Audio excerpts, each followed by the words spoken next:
What's up, everybody? It's Soren Baker. Amir, Rahimi. And today on The Great Debaters, one of the best-selling and best albums of all time in rap history, Snoop Dogg's Doggystyle, getting on The Great Debaters.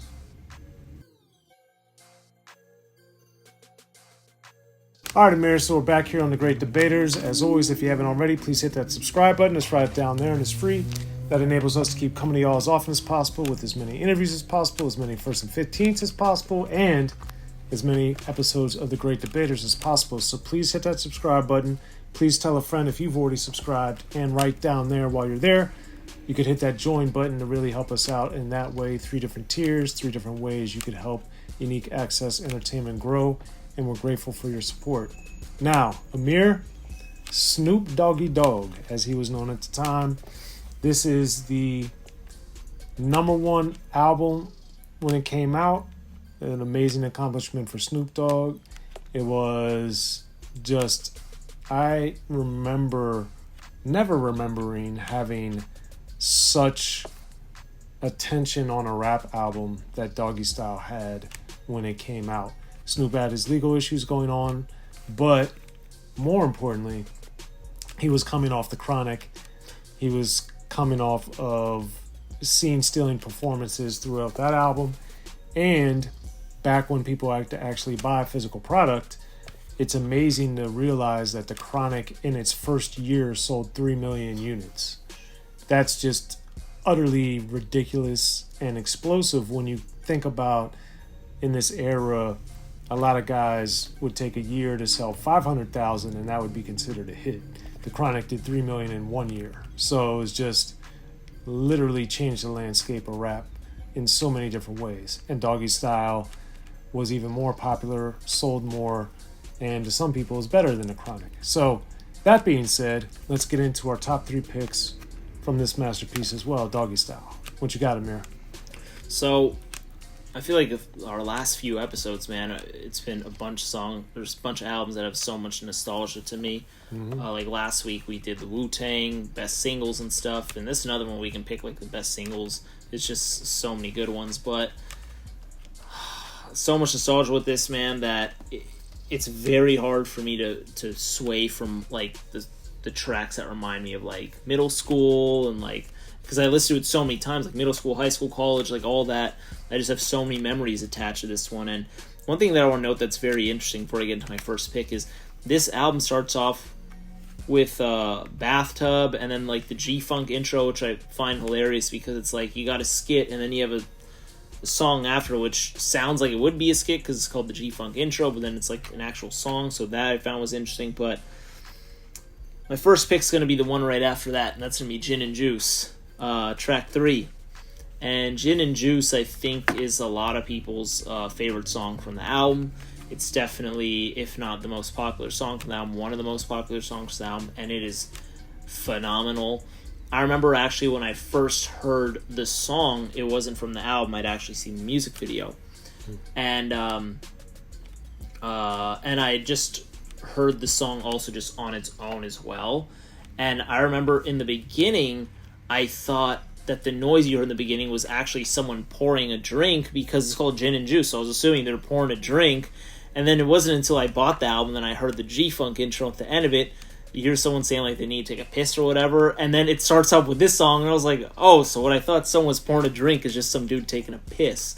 So I always thought that was pretty hilarious when I came to realize that. I don't know if anyone else like was in that similar scenario that I was thinking that. But the song is incredible. I mean, such a party song.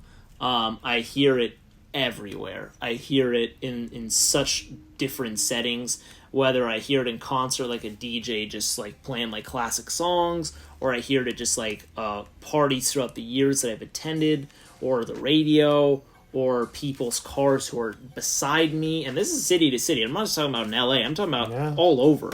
As Soren talked about, this is one of the biggest albums of all time for rap. So that's just wild. So it's polarizing. And then the actual lyrics, I mean, Snoop is just like super laid back, super cool. And I love the chorus, "Got my mind on my money, and my money on my mind." It's really simple but effective. The beat is just bananas.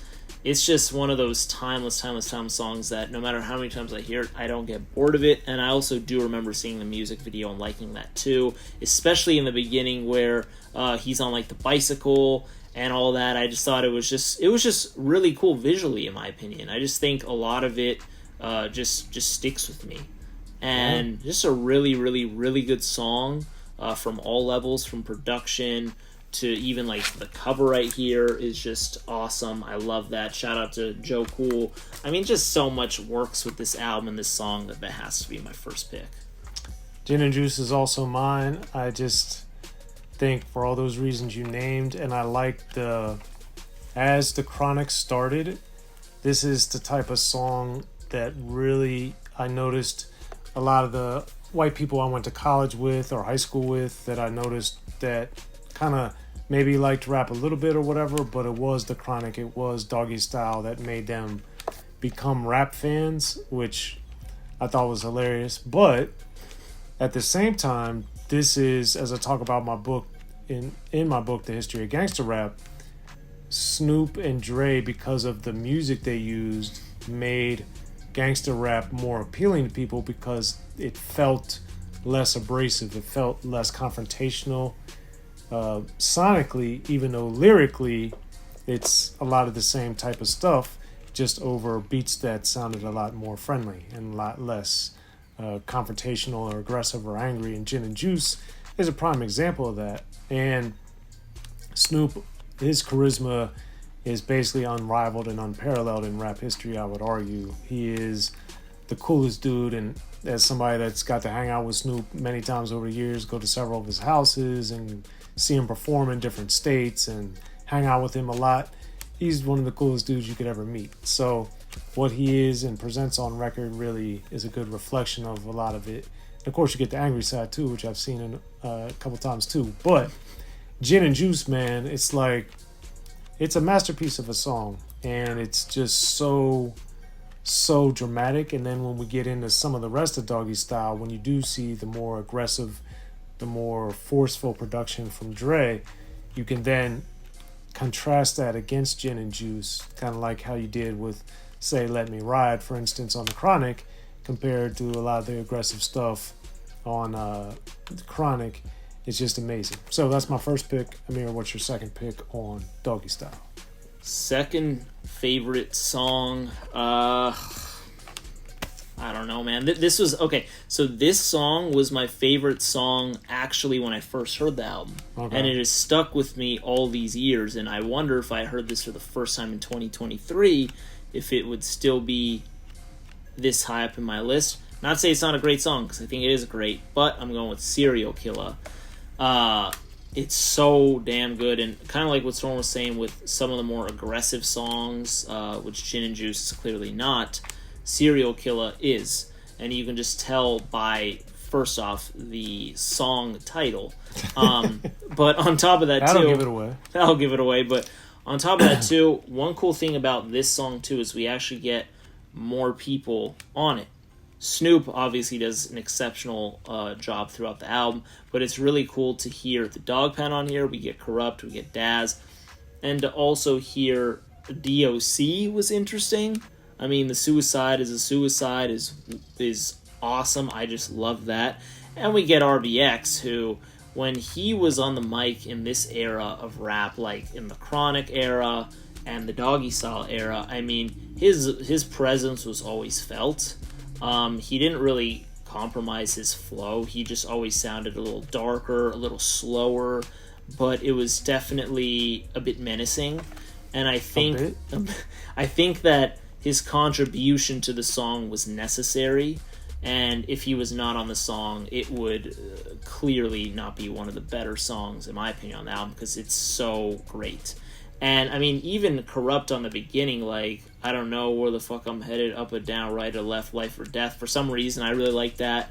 And it's also just different kind of bars from Corrupt, in my opinion, especially with, like, songs like Ain't No Fun and other things. Like, it's a very different type of Corrupt. So that was interesting, and Snoop's verse is also awesome. But the production on this song is just excellent. It's so damn good that it's like, that's the reason why this song really stuck out to me when I first heard it, and then it wasn't until many plays later that I started to really listen to the lyrics, and I was just like, damn, this is just an excellent song. And like I said, just having D.O.C. even on it was dope. It's just like so many good parts of the song, and it's not one that I hear a lot of people talk about, but it's one of my favorites, so it's my second pick. Serial Killer is also one of my picks, and primarily, well, not primarily, but one of the main reasons is RBX. Like, he's astounding on this song, and his flow and style, you know, we saw a lot of it on the Chronic on the times that he appeared on it, and to carry that over on Serial Killer, I just thought he was amazing. And check my interview with RBX if you haven't already. He and I had a great conversation, as we always do. But man, RBX in this time, in this era, was really providing, you know, that thinking man gangster, kind of like what you referenced with Corrupt too, of just this kind of, what am I doing, what's happening in the world and in my mind, and that confusion that's going on. I thought really it's very powerful, and I do think production wise this is one of the best, if not the best produced song maybe on Doggystyle, other than another one that I'm going to pick that's coming up. But I just thought it's amazing, and like Amir's saying, getting the other voices in, I think it, on the one hand, I'm excited to always hear these voices, but then it also makes me appreciate and enjoy Snoop that much more when Snoop is actually on the songs, because he's so charismatic and so magnetizing and hypnotizing when you're listening to him, that to hear Daz, to hear Corrupt, to hear RBX kind of is like they're over there doing what they do, and Snoop is just so distinctive that it just makes Serial Killer like a somewhat magical to me. So that's my second pick. Amir, what's your third pick on Doggystyle? So third pick, honest, I'm not even trying to joke around here, but all of these songs had potential to be replaced because I like so many songs on the album at such high levels. So this is another one of those where I'm just like, I'm not sure if it would be in my top three, but it's going to be. Today I woke up and decided this is my top three. It's pretty much the dilemma we're having here. So this one, I just want to mention one thing, as I know a lot of our viewers are from that era and they do know this information, but some of our viewers are also younger or may just not know. There is a song on here called G's Up, Hoes Down that was on the original album and then got removed on later pressing. So if you haven't heard that song, it's awesome. It's not my pick, but it's really good, and a lot of people may not have heard it. So my last pick is going to go ahead and be another party song, and that's going to be Ain't No Fun If the Homies Can't Have None. So this song, actually, when I first heard the album, I actually wasn't the biggest fan of this song. Not sure why exactly. That is shocking. It is shocking, but for some reason it wasn't really one of my favorites. And then as I grew older, and this is another one of those songs like I talked about like in the Tribe video with Electric Relaxation, a lot of my friends like that song. This is one of those songs I think as I grew older, I started to like it more and more and more because so many of my friends loved it. And like everyone really likes it actually, but mainly my friends, because it's one of those songs that a lot of my friends were actually rapping and singing the song, particularly Nate Dogg. They were singing all Nate Dogg because it's also just so much easier to memorize. But then always like the first few bars of Corrupt they knew, and then they kind of just stopped rapping it because it got a little tough for them.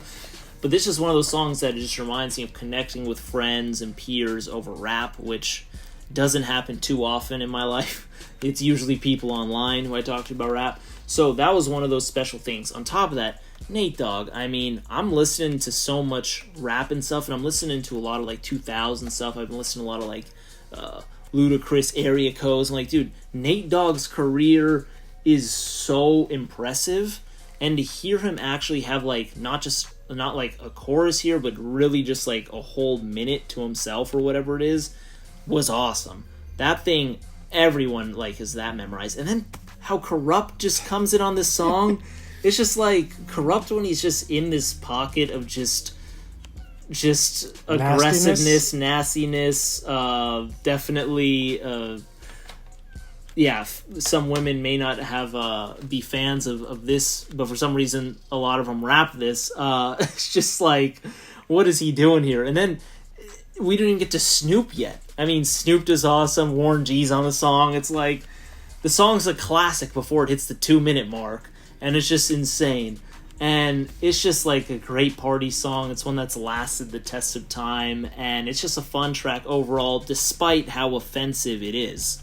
It still gives such like a happy beat, right? It is amazing that it's so vile, but yet so embraced and adored. So Soren, I don't imagine that to be one of your picks, because it would be shocking if we had 3 of the same song on an album so great. But what is your last pick on Doggystyle? Well, you're surprised, because Ain't No Fun is my selection. It's actually my favorite song on Doggystyle. What? Yeah, Ain't No Fun is my favorite song. I'm actually shocked. But why? Shocked. Why is that? I don't know. I just would think it would be like Gin and Juice, or... I was shocked Serial Killer was too, actually, but damn. No, Ain't No Fun. One thing that I love about rap that I don't get as much anymore is comedy. And again, Ain't No Fun is obviously, if you look at it on the one hand, repulsive, yeah, and vile and extremely offensive. If you look at it just as a joke or fun, it's hysterical. Yeah. So that's the way I choose to look at it and enjoy it, as Amir alluded to, as do millions of other people. But you know, the fact that you could have such a crazy song that makes you laugh and smile and that people seem to have so much fun to is wild. And I remember the first time I was back in the day at the House of Blues in West Hollywood, and hearing on the Sunset Strip and just hearing the excitement of the whole crowd singing that at a club, you know, in between acts and stuff at a concert. It threw me off, but then I was like, well, it is the best song on Doggystyle. So but just as Amir had said, to belabor this point, to start with Nate Dogg and then have Corrupt is just ridiculously incredible. And, you know, the production on it, I think it's also the best beat. I think the best music on Doggystyle is Ain't No Fun. It's just everything about it.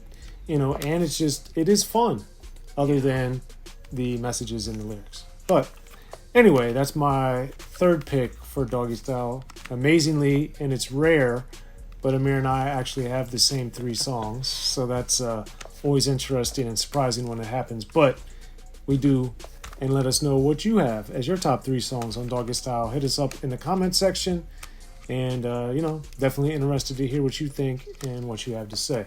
I'm Soren Baker, Amir Rahimi, the Great Debaters, y'all, and thank you Snoop Dogg, Dr. Dre, and crew for this masterpiece.